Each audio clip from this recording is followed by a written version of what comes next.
each side was fascinating, but it's not like you could form. It's like over dinner or something. Yeah, exactly. Welcome to Screenwriting. We're here with Ken Mora, who's also an aspiring screenwriter, like many of us. That's what this YouTube channel is for. Welcome, Ken. Well, thank you, Andrew. Tell us how you got into screenwriting. Well, I was I've always loved movies. I was an art student at USD getting my BFA degree late in life. And I was heavily influenced by an artist named Caravaggio, extremely volatile artist whose paintings nonetheless resurrected the church after the time of the Reformation.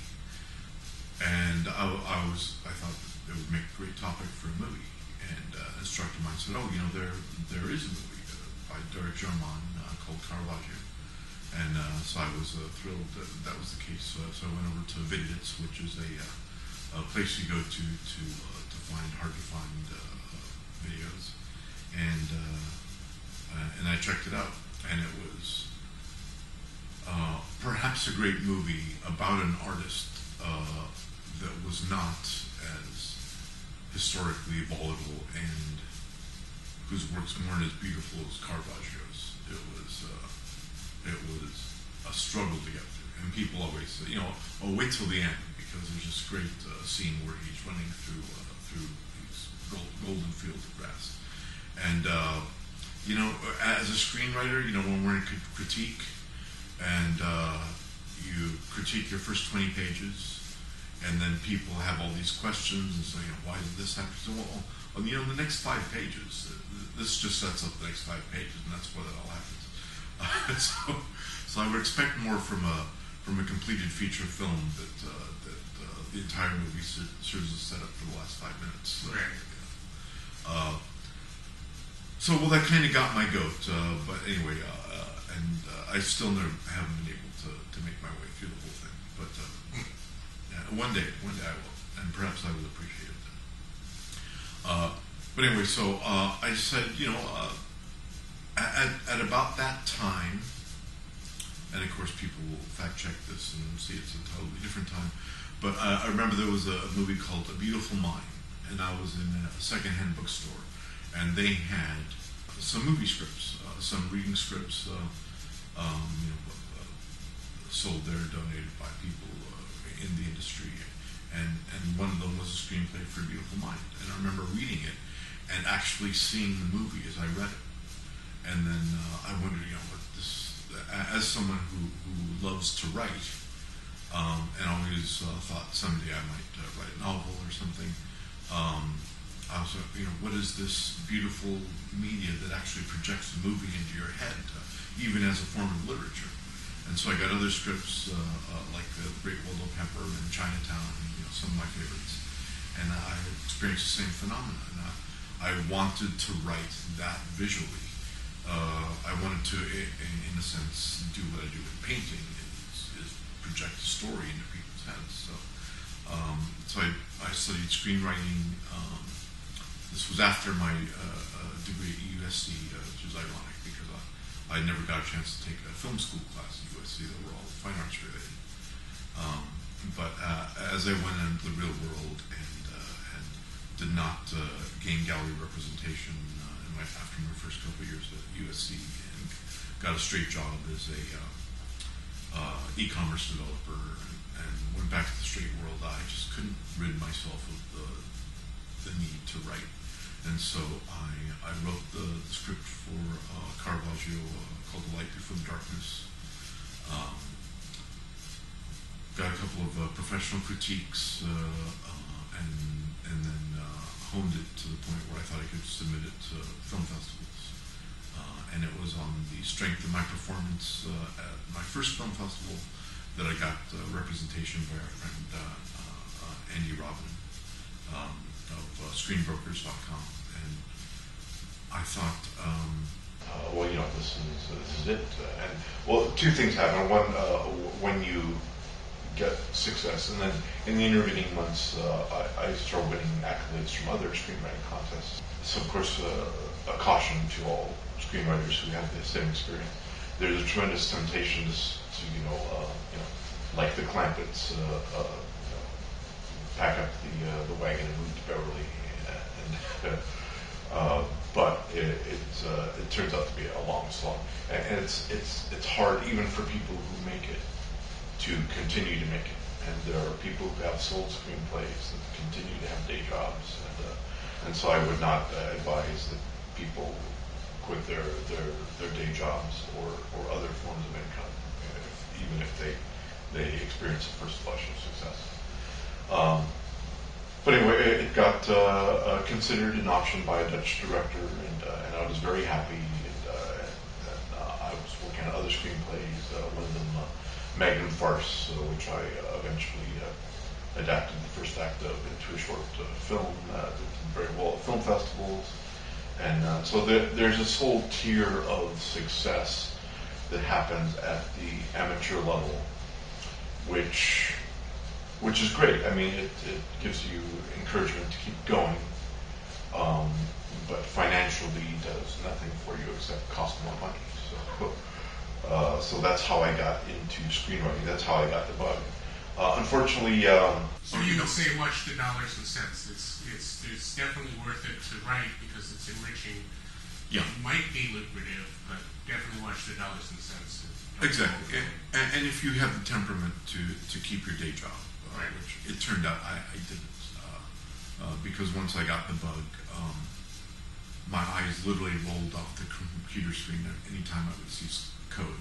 So if you have the kind of addictive personality I do, it's just like so that choice in the movies where you swallow the blue pill or the red pill.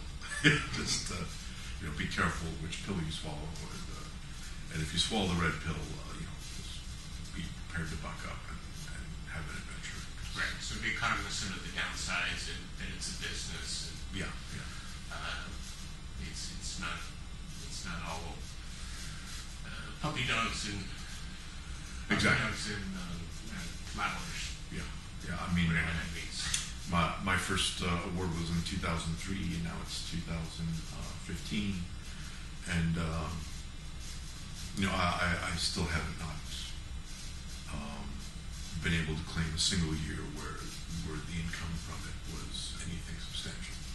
So, fortunately, I have a very understanding and brilliant and successful wife who puts up with my bullshit. So that helps. Yeah, it helps. If we can tell us where to apply for that. That's right. So my tip number one for success is marry well, and then pursue your dreams.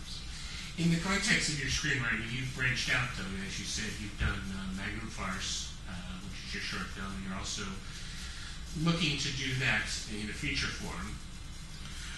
Yes, and I'm still working on these. I mean, I work. This is what I do. Is I don't produce anything successful yet, but every moment I spend is an investment in future success. And whether that comes or not, I don't know. But it won't be because of my lack of trying. Right. I was fortunate along the way, and this is the great part about film festivals and competitions, is that along the way you meet your energized peers. And I mentioned a representation by the chief of Screenbrokers, who along with Bonnie Sanders runs a group. I got into a great writing group, which you're a part, which helped me further refine my craft. And so everything I do is a step towards doing things better. And the way I caution my lack of practical livelihood is that I invest as if this is just a step towards making an eventual feature film. I've made a successful short film. I'm happy with that. And I'm in pre-production on the feature-length version. And along the way, I got the writers group. I met Bill Clinton, which is one of my animation idols. I got to executive produce on the indie level a biography on him. He's been tremendously helpful and open and sharing with his adventures. He's been self-supporting since his first Academy Award nomination in 1987, which caused him to, abandon his lucrative career as a cartoonist and caricaturist and go into animation. He has been able to make it work, and so by associating myself with people who get things done and make things work, it puts me in that mindset. So along the way, I met Jen Lujan, another independent animator. I played a vital role in connecting him and Bill Plimpton, who are, as we speak, in production on Revengeance, which is written by Jen Lujan and being animated by Bill Plimpton. And so it's good to feel the involvement in successful endeavors. You're also a producer for a soon-to-be released, hopefully sooner than later, a short film called Animal Magnetism. Yes. Quirky little... Exactly. So, I love animation, but I wanted to get my feet wet in live action, and with yourself and a couple of the members of the group made that quirky little film, which is in its last stages of post-production now. And a lot of lessons learned.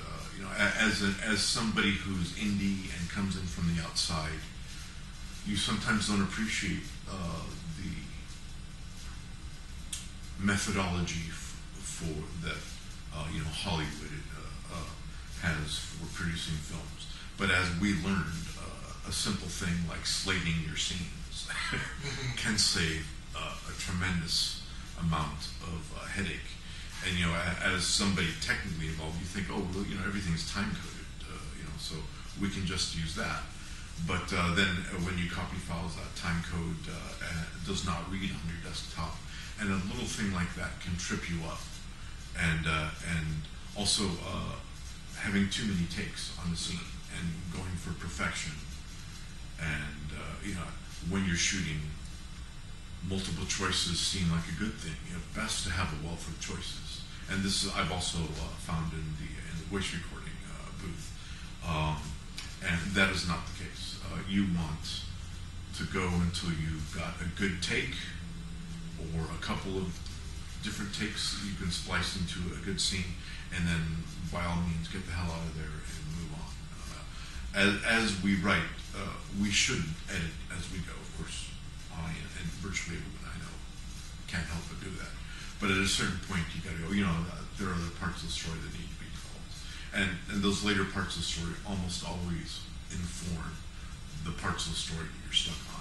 Which is a good point, is try not to dwell, don't second guess. Exactly, yeah. It's keep moving on, trucking on, and try to get it done. It can't all be perfect, but try to make it the best you can. Absolutely. And you will find your own tricks for getting around tough spots. One of the tricks I found in Magnum Farce is there is a scene after the first act with Detective Dick Hardon, which is my Dirty Harry spoof character, and his captain, and they're in a Chinese restaurant. And I do what all the writers do. I write dialogue, and then after about 5 pages, I realize, what is this? This is going nowhere. And I've got 5 minutes of people sitting on their ass going, where'd the story go? And so I stood at that Chinese restaurant for a long time. And so for me, what happened is I started another script because I had some energized concepts for some screens and another script. And as soon as I got a few pages into that, then the key to that scene I was stuck on came from Magnum Farce, and I went back and forth on those 2 screenplays, developed them simultaneously. What do you get out of writing? Because you've done it several times, and you have your fingers in different media, which we'll talk about. In terms of presenting the story, you have behind you looking in developing a graphic novel of one of your screenplays, or actually all 3 of them. Actually, 4 of my best, Four. most successful screenplays in the amateur level.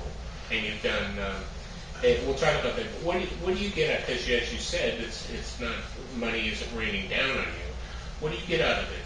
What enrichment or personal satisfaction? A sense of um, completion. The compulsion is to create.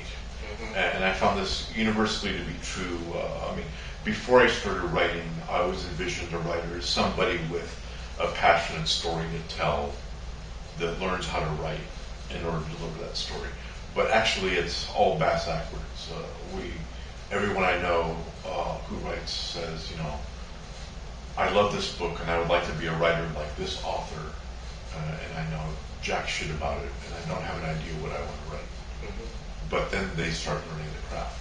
And it's an egocentric way to get into it, but this is the way people start. I mean, we are egocentric characters. When human beings talk about the world, basically they're talking about humanity. I mean, the world doesn't need human beings.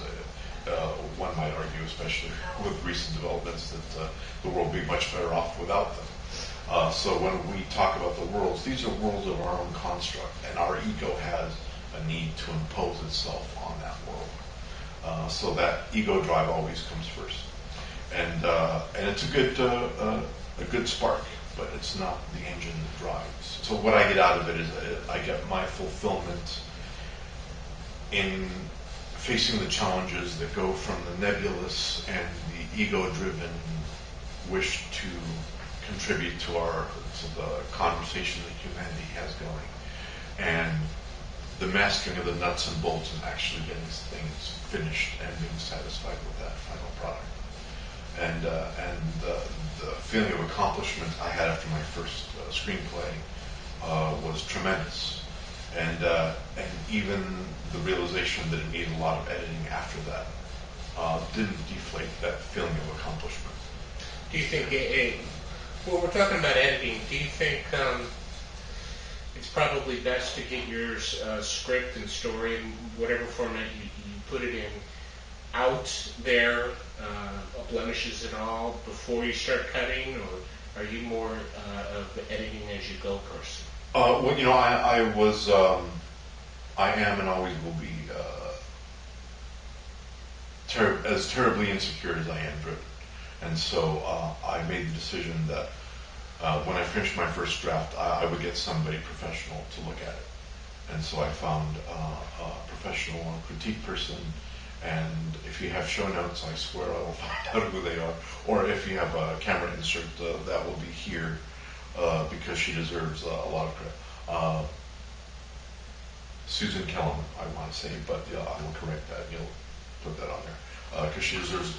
She gave an excellent paid critique, and that got me well on my way to stripping all the novelization out of my screenplay and making it more professional looking.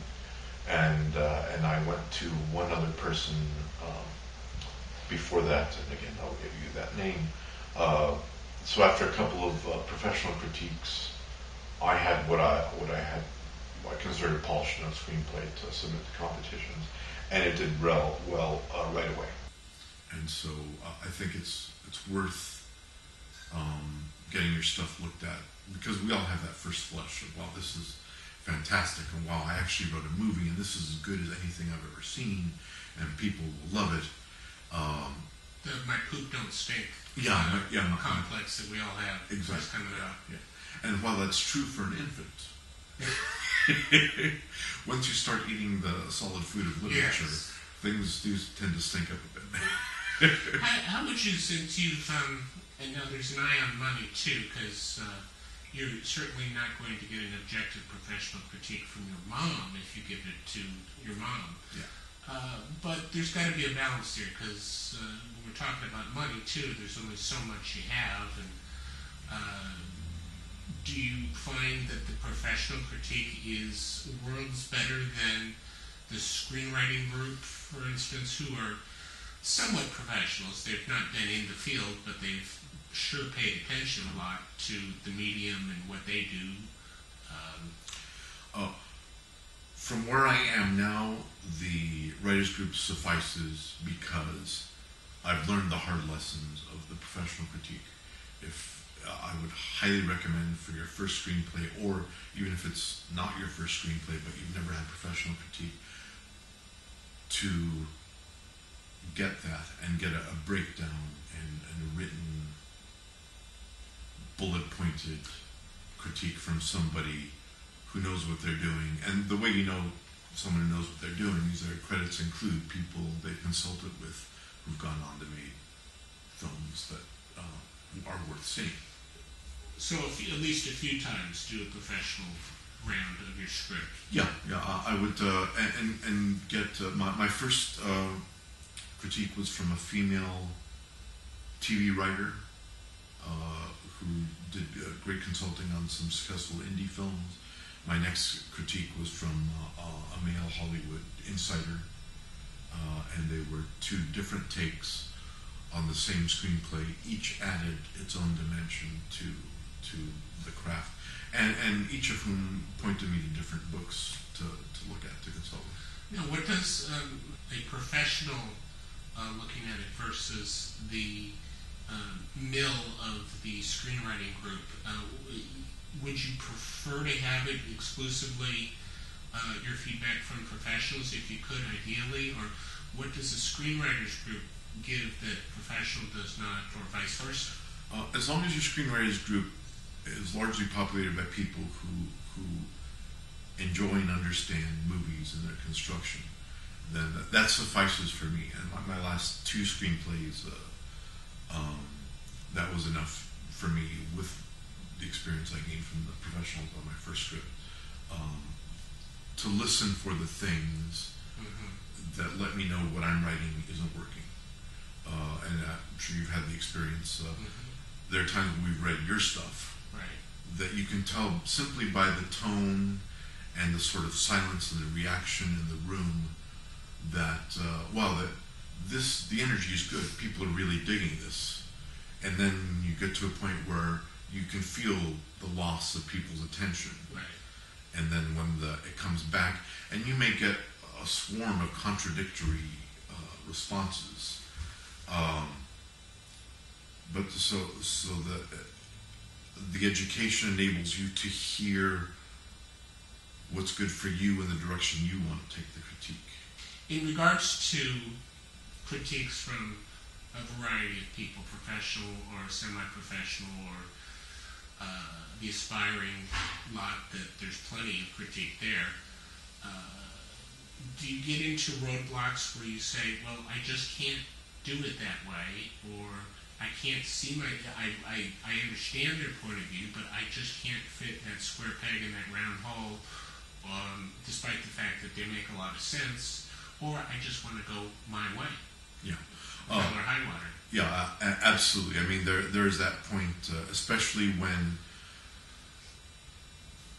the critique makes sense. What you have to do is kind of a combination of aggregating negative response to those parts of your screenplay that aren't working, and realize that the underlying message is not the specific instances of she should be more forceful, or his line is poorly timed, or this setting is wrong for this point in the story, but to say first generally, okay, this area of the story, these 4 pages, they're not working. So you have a general area of the screenplay. From that critique, say, she should be more forceful, or she's taking over the story, then you know that the problem is with her as a character. And if there's a problem with where the scene is in the story, then that's something you can glean from the overall atmosphere of the critique, without delving on the several contradictory specifics. And once you have that packaged and you know where your malfunction is, then you can move on. Because okay, I need to go on with the rest of the story, but remember, this part needs to be fixed. Sometimes that fix is that part of the story gets out of the story and trashed because what you wanted to establish there, you're establishing better later on. And so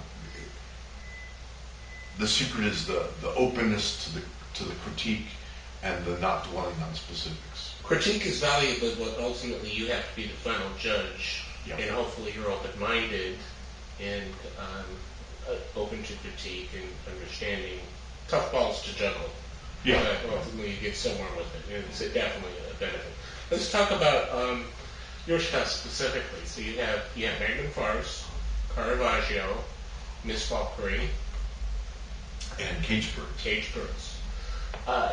In your writing, do you find an identity with your characters or your story? Or how much do you think that writing is cathartic in your own mindset, whatever that may be? How crazy you are or crazy you're not? Or are you outside creating a world that is not really connected to you? It feels like more often the latter, that I'm on the outside trying to view with my magic viewfinder that movie which I would like to see, based on the premise that I have chosen. In the form of Caravaggio as an artist that can relate to the struggle of painting and the reaction against, in this case, partially against Derek Jarman's adaptation, and partially against that whole poorly rendered, dark and struggling artist whose motivations we never really can figure out. I knew two things. One, there was a different timbre and tone necessary for this story, more in the vein of Cyrano de Bergerac, or almost a swashbuckling tale. And second, that his motivations were entirely understandable if you took an editorial position, in my position being that he was fundamentally a gay person working for the Catholic Church, who, at his core, struggled to find acceptance from a society that would never accept it. For being gay. For being gay, yes. Mm-hmm. And so we always struggled to get that power to be accepted anyway, and that made him brash and arrogant and stupid in a lot of the things he did, and ultimately led to his tragic demise. And then you flip over to kind of screwball comedy with Magnum Farce. Yes, and that was kind of a fan-inspired piece, because I love Mel Brooks, and also this is a really heavy script, and I wanted something that would get my head out of that place. And for me, the variety was crucial. And let me just kind of sidestep to an adventure I had at the Austin Film Festival, where Magnum Farce did really well, placed in the top 10%. And at one time in my life, I could tell you who my peers were at that year's thing that went on to be produced. So you go to lectures by other screenwriters who are steps above you or well above you and entrenched in the industry. And I went to one from a female writer who was entrenched in the industry, and she came and she had glasses and she dressed in black, and this makes absolutely no difference, except part of her narrative punch right from her lead-in was, when you go to Hollywood, you need to know some things because there's a power struggle in that room. And people know that you are firmly committed to staying in your artist's corner. And so you need to dress like a writer and look like a writer. And you can't upstage anybody, you can't dress more powerfully than anybody in the room. You're just there to write. So you need to wear black. And you need to, shouldn't say need to wear glasses, but she made other things as an affectation. Now, I imagine her adventure as a female screenwriter in Hollywood probably made that necessary in her mind, and she experienced success, which she attributes in part to that. The things where I come from is like, as a fat kid, people were constantly trying to tell me, you need to wear black, it's slimming, and naturally, as a fat person, I wanted to stay out of any spotlight anyway. And so part of what I do as an adult, hard to tell with the way I dress now, is that I wear bright colors, particularly on days when I'm feeling in the dumps. Though I'm feeling pretty good now. And so what I was hearing from the successful screenwriter was that, and then the second point she came is that, you always need to write the same genre, because then you become known as the horror guy or the romantic comedy guy, and then people who see that and like your work in that will hire you for that, and that's how you get bread on the table on a week-by-week basis. And that might be true, because I've heard that from a lot of other corners, including UCLA Extension and the folks I've met at the Key Story seminars. But that's not the writer I can be. Mm-hmm. I need to go from A Light Before the Darkness to Magnum Farce, because I need to shift gears and get my head in a different space. And so, if my option for Light Before the Darkness had become successful and be produced, I might have found myself in that mill where, this is the dark brooding story guy, or the swashbuckler guy, or the historical drama guy. And maybe that would have been happy for me, but I suspect not. That's the difference, though. That's an excellent point between creativity and business, because I think the screenwriting is a combination of both of those, and they're both very distinctly different. In that, tragically, screenwriters want to get into a business where ultimately their work is going to be mangled in one way or another. So I guess you are fulfilling your creative needs, which is great. And I think that as an artist, you first and foremost have to do that. But yes, the business there is looming, but it shouldn't get in the way of creativity and expressing yourself. And screenwriting is a way. It just has less words, which is easier on the carpal tunnel. Yeah. Well, the most common experience for a successful screenwriter is you write your story and it's great and you sell it and people love it, that produce it, and then they bring somebody else to rewrite it because it needs to be more commercial. So, if you can sell your baby and then be comfortable with the fact that there's going to be all sorts of cosmetic surgery done to it. Yeah. Well, fortunately or unfortunately, we haven't reached that point yet. No. Which is probably our that's why we're aspiring. Yeah. But I'm losing my point. Well, it's it's a creative endeavor, so it's hard to stay on point because so many facets of it are true and need to be related. So you've also switched over. Then you switched over. I don't know the chronology of your works, but you also have this Valkyrie, which is what is that? That started out as an exercise to see, because after 3 screenplays that did well in competitions, and at least got me a couple meetings. So we have Caravaggio, Magnum Farce. Was it Caged Birds the third, or? Yes, Caged Birds was the third. Well, actually, let's go in chronological order. What is Caged Birds? Okay. So for a while there, I hung on the strength of my success in competitions. I hung my shingle as a screenplay writing consultant. At that time, there was a part of the Zoetrope website where writers could critique other writers. This was unfortunate. I mean, there's Trigger Street now, which I don't participate in because they want a piece of your action just for providing the forum, which maybe is just, maybe not, but it doesn't feel right to me. Zoetrope was totally hands off. They provided the forum, and then you critiqued other writers, and you were rated on the strength of your critique. And so you got a peer review rating, and that helped. That was it's a virtual writers group, and that was tremendously helpful. And I still keep in touch with a lot of those people.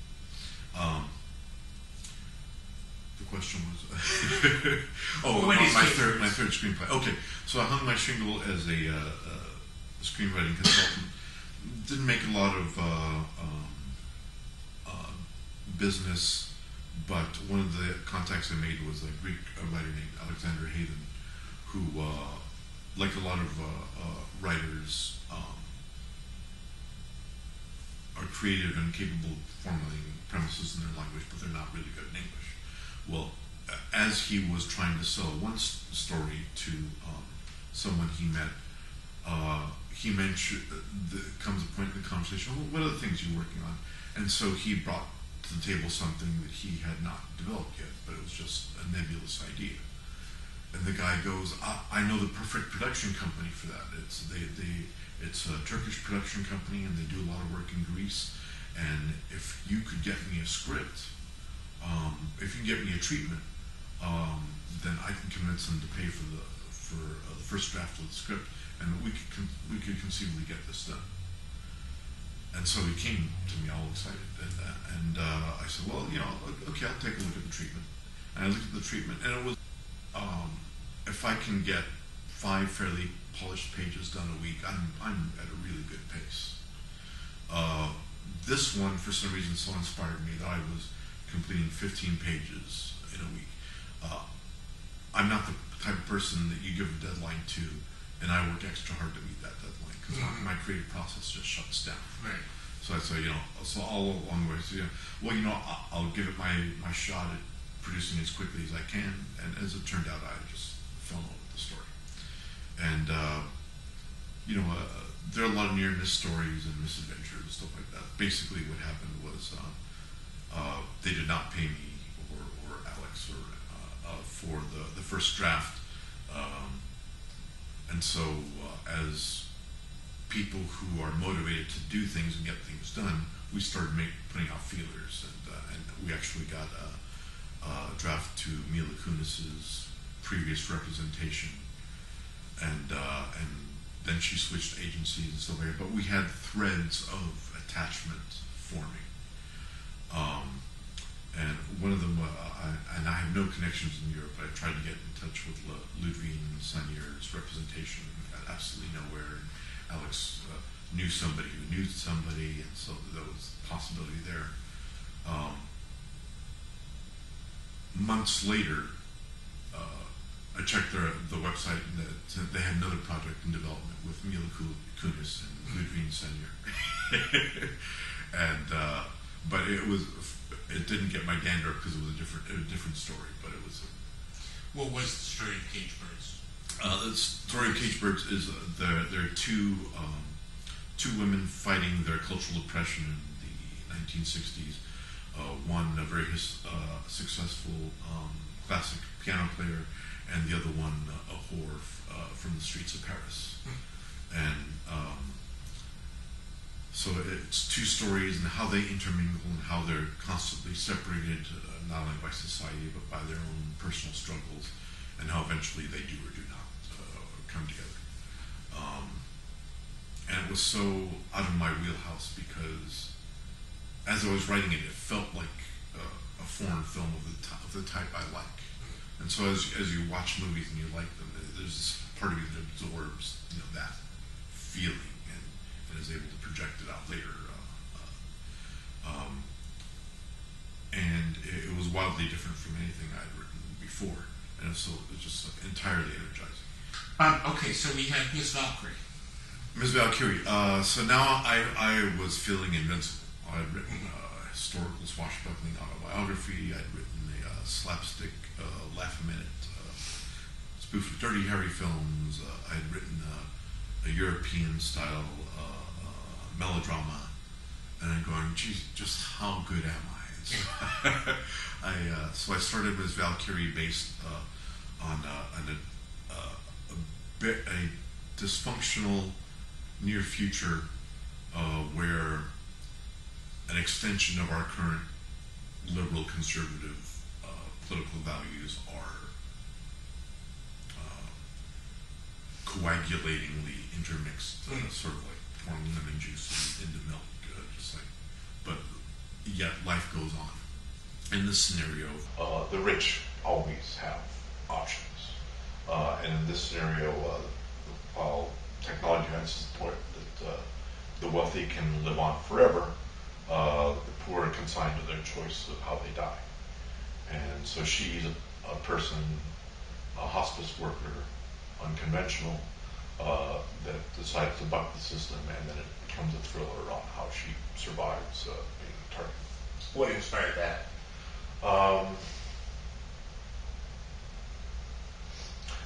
Islands of scenes, and this is now how I write. Okay.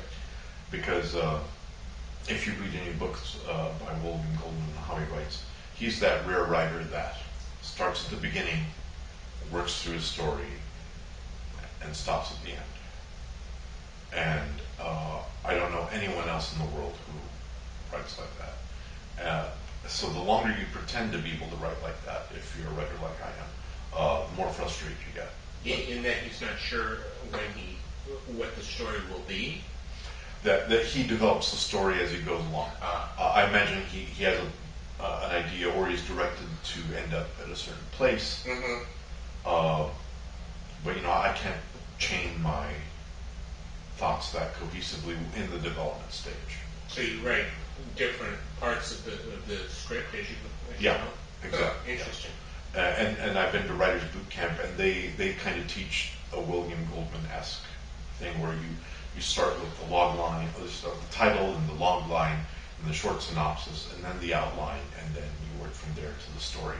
And God bless people who can work like that. I mean, I wish I could. But no, for Ms. Valkyrie, I had an opening scene in mind. I had a scene where there's a twist in the function of one of the characters, and they become an antagonist. And then there is a scene in the end which wraps it up. And those were the only three scenes I had. Interesting. In the movie. So I wrote those three scenes. And then I took the first act to critique, and it was soundly land-based. Yeah. And I wanted to bring other stuff in, but I didn't know, but I didn't have the next act after that. I wasn't going to bring in the midpoint act. So while I was reworking the first part, I went on the second part. And so I kind of fleshed it out with MacArthur's island hopping campaign style, where you need to get to Tokyo, but if you fight every battle along the way on those in that atoll, then you can have forces depleted by the time you get there. So I island hop in my screenwriting, and then one of the fortunate things that happens is sometimes you have one scene, you need to get to this other scene, so you write that scene, and then you realize there's enough connective tissue between those scenes that they belong together, and so it's a tremendous savings. Sometimes you get to the point where you realize that this scene needs to go after this scene, and if you're attempting to write sequentially, that's going to be really tough to talk yourself into. It's interesting. I am also one who will go sequentially. But island hopping, as you say, it's a very interesting way to go, and a way to structure and bring out the story. It's very eye-opening. You say that. And there are certain. The other thing I find in sequential writing is that as I kind of shoehorn my vision into that place, I often find that this scene that I want to get to has no place in my contrived outline. And I go, well, am I going to have to give that? That's one of the reasons I started writing this thing. And you get that whole debate of a practical workaday writer versus whatever creative half-ass thing you've become. And then so I've just decided to surrender to Mr. Half-ass creative guy. Whatever works. Yeah, exactly. Whatever works. Now you've also springboarding from the work you've done in the screenplay format. You've also gone into graphic novels. You have all 4 in graphic novels, and we're going to see some of the stills as we're going along in the edited product. Let's look at some now. Yeah. What gave you the idea of graphic novels, segueing from screenplays? My first love of visual literature, I guess would have to be the movies, but my first inkling into the development of character was through comic books, because I grew up as Spider-Man grew up, and his adventures. When you're a kid, month to month you wait for the next issue, and his adventures become your adventures. Right. And especially when your life sucks, it's nice to have that island of time where it's like, here's somebody, going through greater challenges than I could ever imagine and prevailing.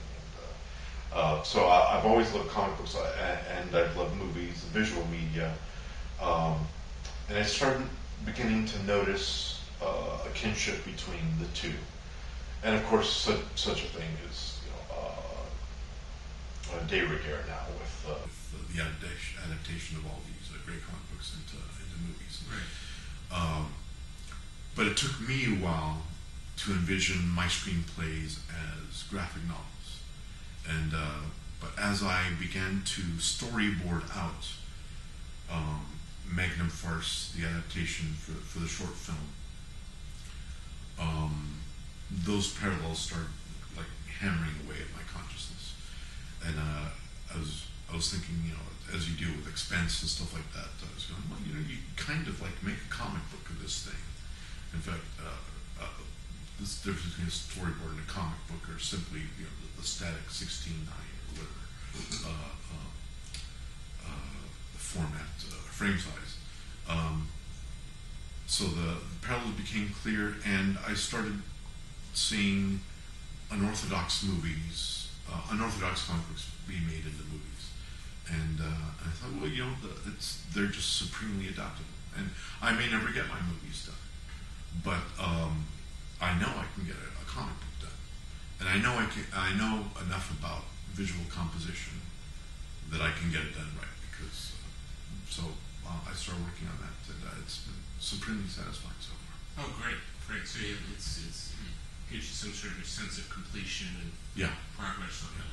And actually, the editing of my stories to that visual format takes the screenwriting monkey off my back, who's constantly pelting me and saying, when are we going to write something? Hitting with bananas. Yeah. Now, although the downside, though, is despite the fact that you're an adept artist yourself, you farm this out. Yeah. It can be a little costly. It is costly. And perhaps if I had the patience to continue a pace and do one of these at a time, instead of, God help me, having to do all four of them at once, Right. I could have done it by myself. But instead I found some really good artists. My debut book, A Light Before the Darkness, the Caravaggio script, I found a fantastic artist in the Philippine named Cyrus Masarcia, and I'm just supremely happy with the stuff. And it seems that the beauty of what I get back and in response to my words is just a magical thing. So it's a supremely satisfying process. I think it'll adapt very well. And you've also done Caravaggio as an audio screenplay, if I understand correctly. Yes. So one of the things I wanted to do. When I was struggling with the storyboarding, because I thought, what's going to take the heat off my brain for not having had this produced? Maybe if I create the animatic version, the storyboard, then the animatic, and set the soundtrack, and just like just add filming to the package. Right. Then maybe that'll be enough to exercise. So to clarify, audio screenplay, how would you define an audio screenplay? Which is a lot more cost effective given computer technology and all. So along the way in making the short, I've discovered my love of actors, because they're fantastic. You get the right interpretation of your character. It just makes that, in the same way that I love Cyrus's work, interpreting my visuals. I loved Mike Vaughn's interpretation of Caravaggio, and I met a lot of great people, Dan Warren and Kai Leber from animation and anime industry, and there are a lot of successful actors definitely further along the career path than I am, who are willing to play with writers and filmmakers who they think have good stuff. And so I was able to get a good cast. And I was like, I can make an audio version of this movie, and I can make it maybe a radio teleplay. But I love the screenplay format, and I think hearing a good screenplay read is also a magic thing. So you read it, basically read it into the microphone with the narrative, and separate actors. Yeah, and then separate actors, and then on top of that, sound effects. Right. And so it becomes radio theater and screenplay reading, in short, screenplaytheater.com for if anyone wants to check that out. And so I was really happy with, as an artist, you drive yourself crazy. So now I listen to that first part, and I go, oh, there's some things I would definitely redo. But by the time I got to the end of it, it turned out really well, and I've gotten largely positive response from it. So, but that's now you have to choose where you want your limited resources. The most limited of which, even before money, is time. And it takes a tremendous amount of time, especially to educate myself to the point where my audio presentation can be good. And my audio presentation for A Light Before the Darkness and Screenplay Theater is very all right.